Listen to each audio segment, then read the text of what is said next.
Hello YouTube, Mr. Magz here, and if you saw my video about the top 5 games I want to come out on the Nintendo Switch eventually, one of those games was a new 2D Metroid game. Now, it didn't come out on the Nintendo Switch, but you best believe I was excited when this game right here, Metroid Samus Returns, was announced for the 3DS. Now, like I said, it wasn't on the Nintendo Switch, but you know what?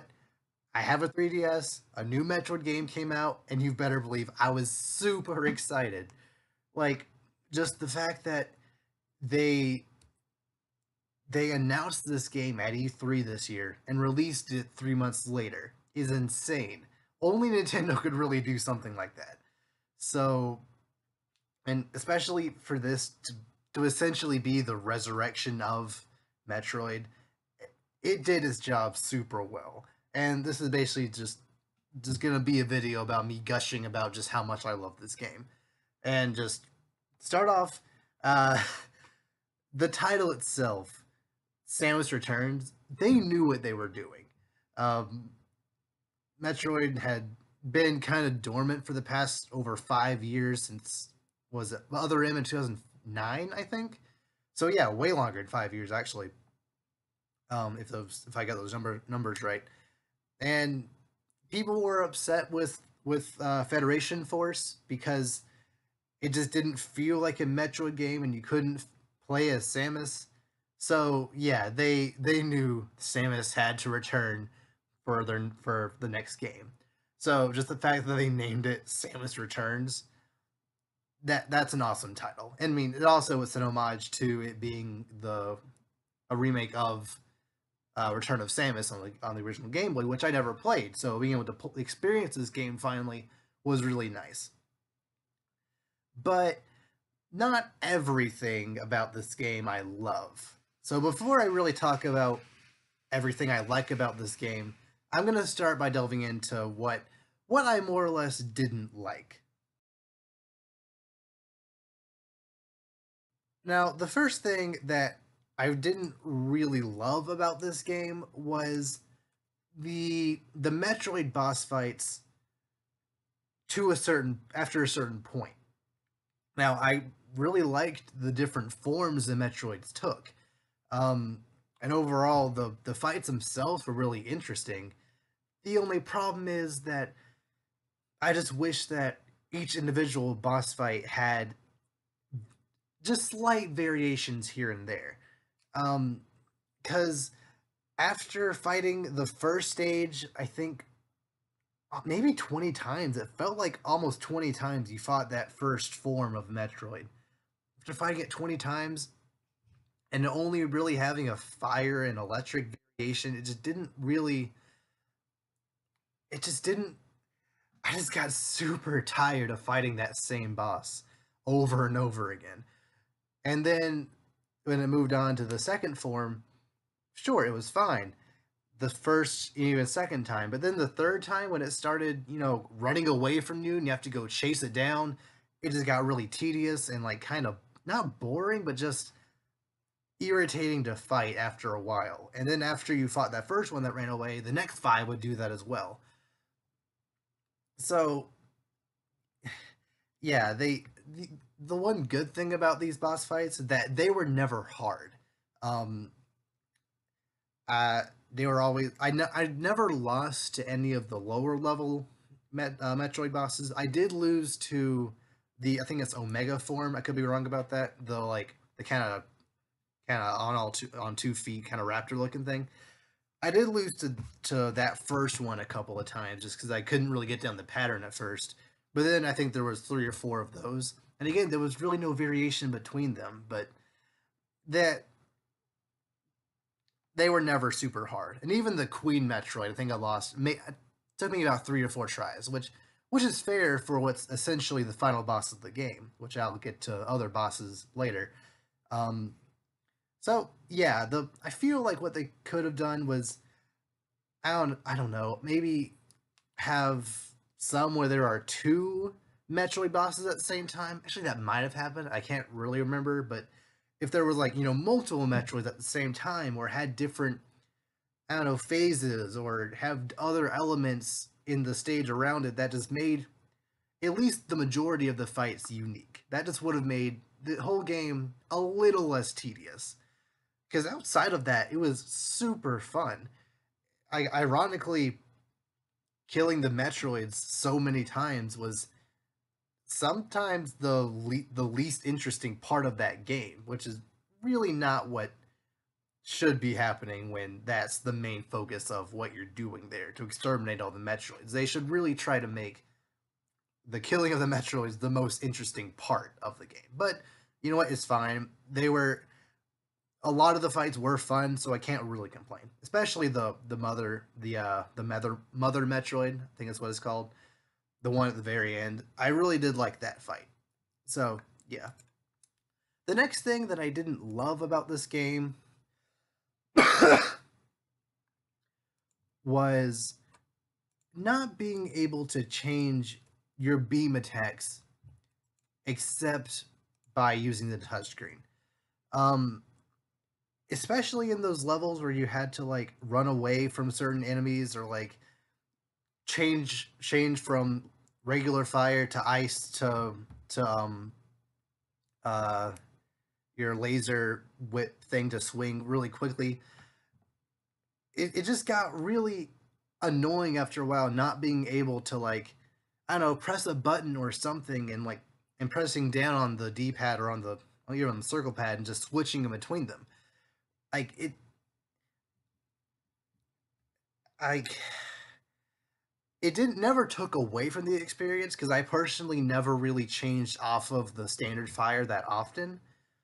But when I needed it and I had to like move my thumb really quickly or take out the stylus really quickly and actually have to tap on them, it would I would have to like, take away my focus from the top screen just to change it. And more often than not, I would actually get hurt by doing that. I just kind of wish that could have been handled a little better. But I don't know. Like I said, I never really had to do it that often, so it wasn't a major issue. It's just a minor complaint to an otherwise really good game. But outside of those two main complaints, I really don't have any other. I don't really have anything else to really complain about this game. So with that out of the way, let's get into what I do like about this game.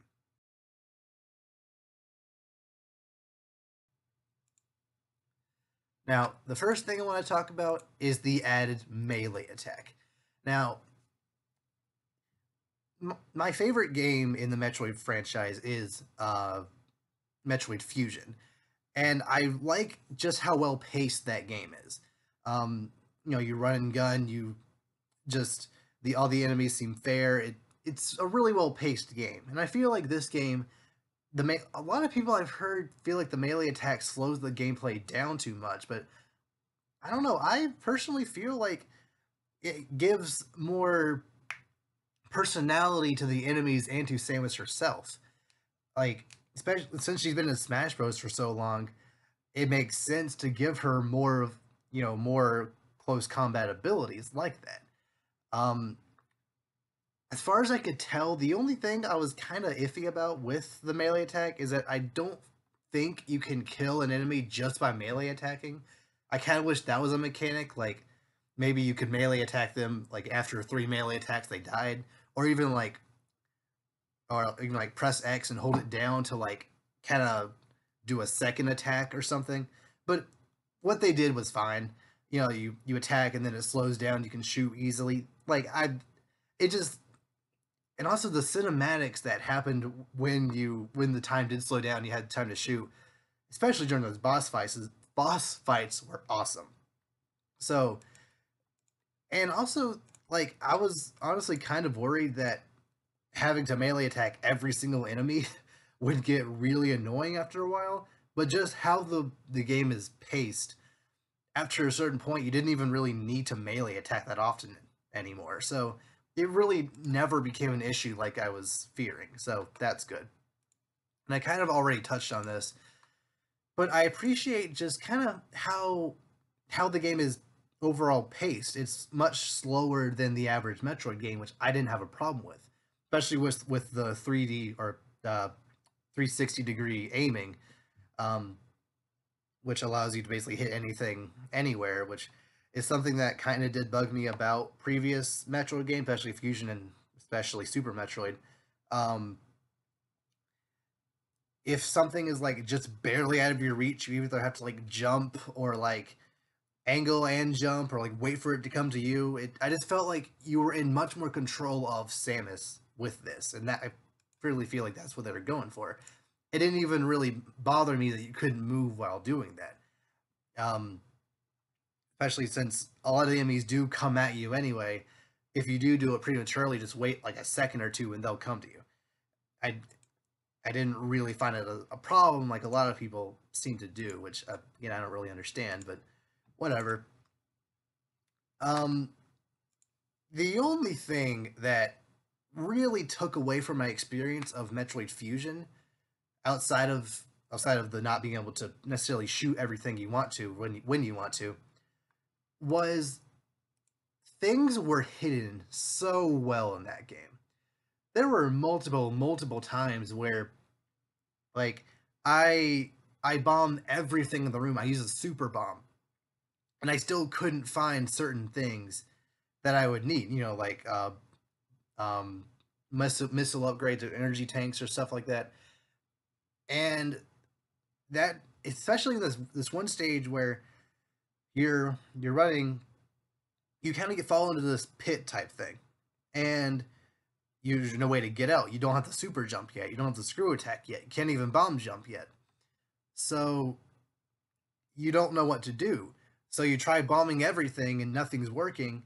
Eventually, you accidentally bomb a certain tile on the floor, and then this pillar rises up, and that you can use that to jump out.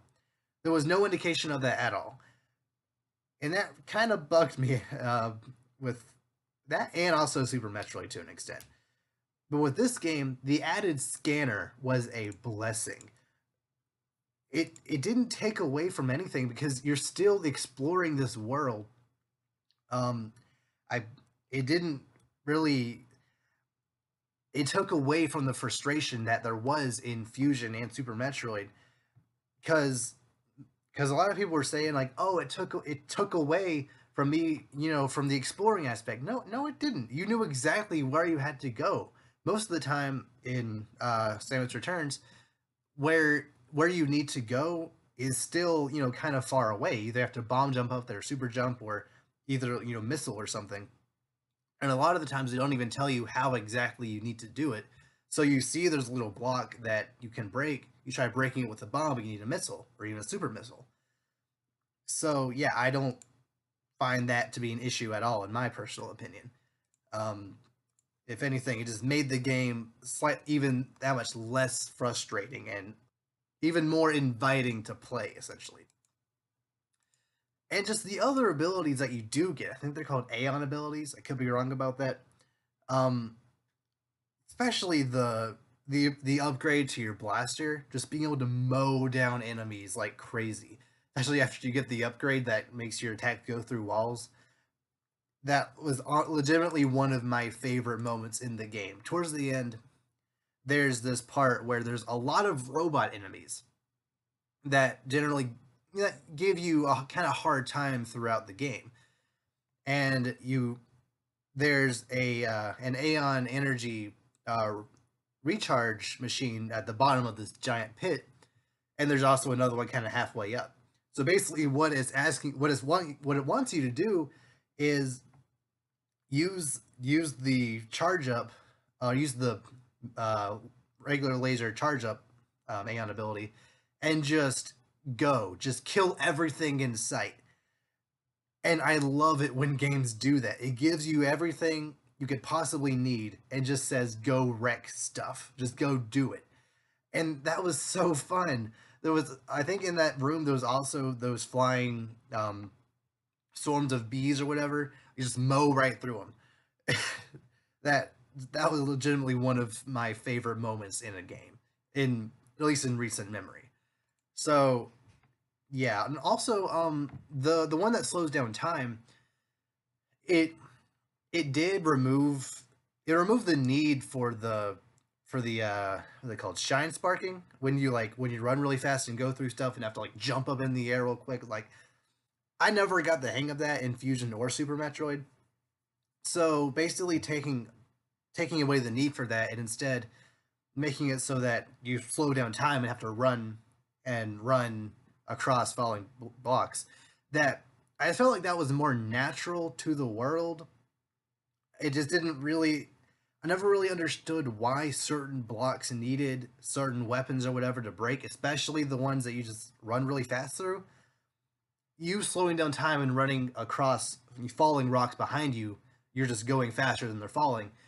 I feel like that's a bit more reasonable, in my personal opinion. So, one of my favorite things in this game was the security robot. And just the bosses in general, but the security robot in particular. This game, like, it built up this robot perfectly for you to just hate it. Like the first time you see it, you pull this, this red thing, thinking it'll reveal a secret or something, and it turns out this robot like gets up and walks away. It's like, oh, that's ominous. Okay. Then later you go into a room, and all of a sudden the Chozo statue just gets sucked up, and it's like, hey, that's mine. Oh wait, you're chasing me. Oh no, and like you have to run away from it. Which again, during that sequence, being able to switch between the different beam types would have been useful, but whatever. And then you finally get to the end, and he spits back out I think it was a screw attack.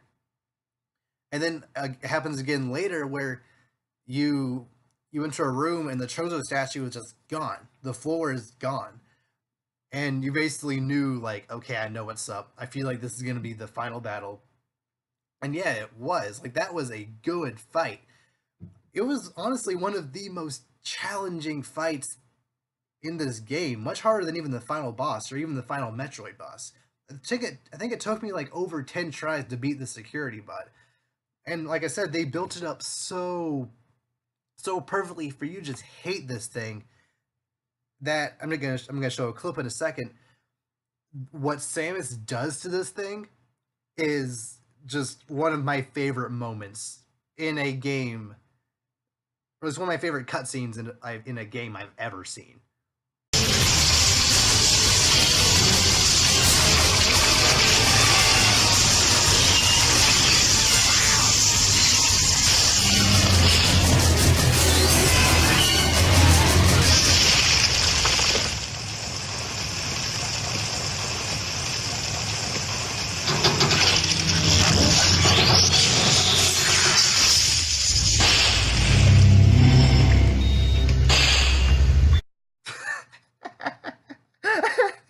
just he just doesn't even look. She just shoots it. Like she's over it. Like in all the play, every single player at that point was so over this robot too that they wanted to do that same thing.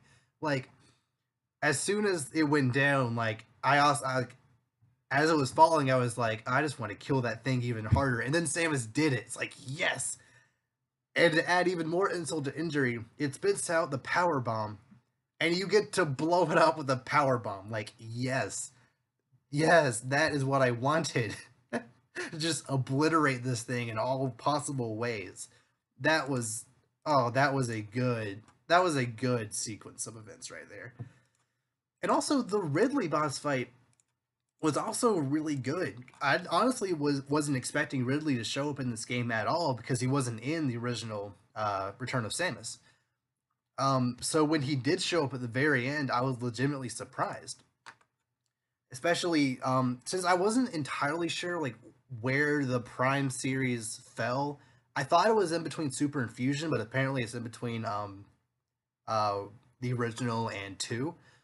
So they added that in and had Ridley fly down with the robot body. Adding context to those games and inserting them into the canon, which I really liked. And that fight I thought was really good. It wasn't super hard too, so it being the final boss, it just felt like a nice culmination of this game. And also, it led into why Ridley stole the Metroid at the beginning of Super Metroid. He already knew you had it. He was probably there to try to get it, Um, and then you fly away. You think you kill him, but really he just revives and goes to the space station and gets the Metroid back in Super Metroid. That was really nice. That's what a remake should do. It adds context to games that came after it. I really like that. Now, one thing that I appreciate so much about this game, so much more than most things this game added, but this in particular, respawning near the bosses. Now, in Metroid Fusion, if you die to a boss, you go back to the last save point. That could be however far back it was. You know, if you haven't needed to save in a while and you're just gunning through stuff, it could be back in like 2 or 3 sections back. So being able to spawn right in front of the boss, right outside the boss room, was so nice. Not having to backtrack at all, which is another thing this game did so well. It erased unnecessary backtracking. Um, you you never you were never required to go back to any previous stages or any previous sectors outside of just collecting secrets. Um, so yeah, like, and that was one thing that always kind of bugged me about Super Metroid is that it required you to just go back and forth just everywhere for story purposes, and that just always kind of bugged me. One thing about Fusion, one reason I like Fusion over Super Metroid is because it doesn't really require that much backtracking, and Samus Return does that as well. I feel like the linearity really helps this game again just be a better overall experience. Now, just a few more things. Uh, I appreciate just how easy bomb jumping was in this game. Like, I eventually got the hang of it in Super Metroid and Metroid Fusion, but just I felt like that bomb jumping was made so much easier. Which it's a really fun thing to do. So making it that much easier by giving you 4 bombs instead of just the two, it it just made that experience more fun. And going back to the backtracking thing, having those teleporters was so nice. Um, because like in a well Fusion and Super Metroid, you have to run back if you want to get anywhere. But in this game, there are those teleporters which have context in the fact that the Chozo were scientists. They were pioneers in technology and stuff. Like they made Samus' suit from what I know. Um, so having these teleporters around makes sense for the Chozo, to go in and go anywhere they want. It made sense. Uh, so yeah, and that also really limited the amount of backtracking you had to do, which was very very nice. Now the last thing we're going to talk about is the music. Now I wasn't really aware that the opening for Super Metroid was basically the theme of Samus or of Metroid games. I don't even know if it is, but what I do know is that that music is one of my favorite songs in video games, and it being at the beginning of Samus Returns just made the experience that much better. And also just the atmospheric music and just the boss fight music.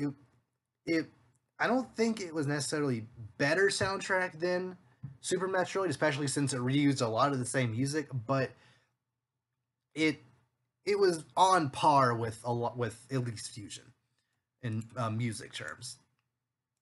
So yeah, as you can see, this game this game was a treat, and the fact that it was on 3DS really does not take away anything from the experience for me personally. Do I wish it was on the Switch? Yeah, just so it would sell better essentially and look better. But as it is, I really like it. Um, I don't really feel like it being on the Switch would have necessarily been necessary for me to like it. Like I said, I do love it. If anything, it being on 3DS allows it to have even an even broader audience because there are so many more 3DS owners. And for it, it's not the last hurrah for the 3DS, but for it to be one of the last big games for the 3DS to get, like as far as we know, it's a very very good game to do that.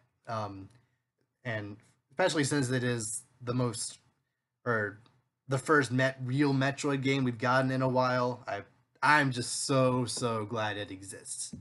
So yeah, in the comment section, do you guys like this game? Do you dislike it? What things in this game do you like and dislike? Do you wish this game came out on the Switch? Do you wish it came out for both systems? What's your favorite Metroid game?